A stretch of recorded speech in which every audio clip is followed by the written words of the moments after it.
Today is April the 19th. Today we'll see the most quoted verse in the New Testament. Let's look at that verse immediately. We're going to jump back to the book of Matthew and read his version of what happened after he began to teach in parables. Matthew chapter 13 from verse 10 to 17. Then the disciples came and asked him, "Why do you speak to them in parables?" He answered, "To you it's been given to know the secrets of the kingdom of heaven. To them it has not been given. For those who have, more will be given.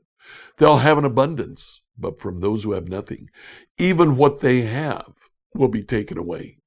The reason I speak to them in parables is that seeing they do not perceive, and hearing they do not listen, nor do they understand. With them indeed is fulfilled the prophecy of Isaiah that says, you will indeed listen, but never understand. You will indeed look, but never perceive. This people's heart has grown dull. Their ears are hard of hearing. They've shut their eyes so that they might not look with their eyes, or hear with their ears, or understand with their heart, and turn, and I would heal them. But blessed are your eyes, for they see, and your ears, for they hear. Truly I tell you, many prophets and righteous people longed to see what you see, but they didn't see it. To hear what you hear, but they did not hear it." Jesus quotes from Isaiah 6. Let's take a look at that whole chapter before we go on. Isaiah 6, New Revised Standard Version. In the year that King Uzziah died, I saw the Lord sitting on a throne, high and lofty, and the hem of his robe filled the temple. Seraphs were in attendance above him. Each had 6 wings. With 2 they covered their faces, and with 2 they covered their feet, and with 2 they flew. And one called to another and said, "Holy, holy, holy is the Lord of hosts. The whole earth is filled with his glory." The pivots on the thresholds shook at the voice of those who called, and the house filled with smoke. And I said, "Woe is me, I am lost, for I am a man of unclean lips, and I live among people of unclean lips. Yet my eyes have seen the King, the Lord of hosts." Then one of the seraphs flew to me, holding a live coal that had been taken from the altar with a pair of tongs. The seraph touched my mouth with it and said, "Now that this has touched your lips, your guilt has departed, and your sin is blotted out." Then I heard the voice of the Lord saying, "Whom shall I send, and whom will go for us?" And I said, "Here I am, send me."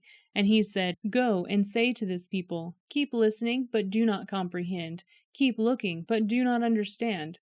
Make the mind of this people dull, and stop their ears and shut their eyes, so that they may not look with their eyes and listen with their ears, and comprehend with their minds, and turn and be healed." Then I said, "How long, O Lord?" And he said, "Until cities lie waste without inhabitant, and houses without people, and the land utterly desolate, until the Lord sends everyone far away. And vast is the emptiness in the midst of the land. Even if 1/10 part remain in it, it will be burned again, like the terebinth or an oak whose stump remains standing when it is felled. The holy seed is its stump." What a beautiful passage here in Isaiah 6. It begins with Isaiah having a vision of God's very throne room. God calls, "Who will go for me?" And Isaiah answers, "Let me go." God purifies Isaiah. He touches a burning coal to his lips. He prepares Isaiah to give the message. And then God gives Isaiah the message he is to speak. It's the verses that Jesus quoted here. These verses are the most quoted verses of the Old Testament. 5 times in the New Testament, this verse is quoted. Once in each of the Gospels and once in the book of Acts. The message: speak, Isaiah, but they'll reject you. They won't hear. They won't listen. They won't see. So Isaiah says, "How long, Lord?" The interesting thing is that God gives an answer to that question. He says, "Not forever. It'll be a while, but not forever.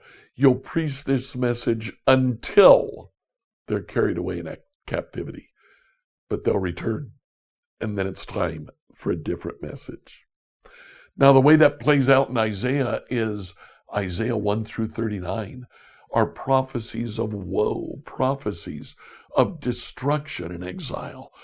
But Isaiah 40 to 66 begins with the word comfort. Comfort my people.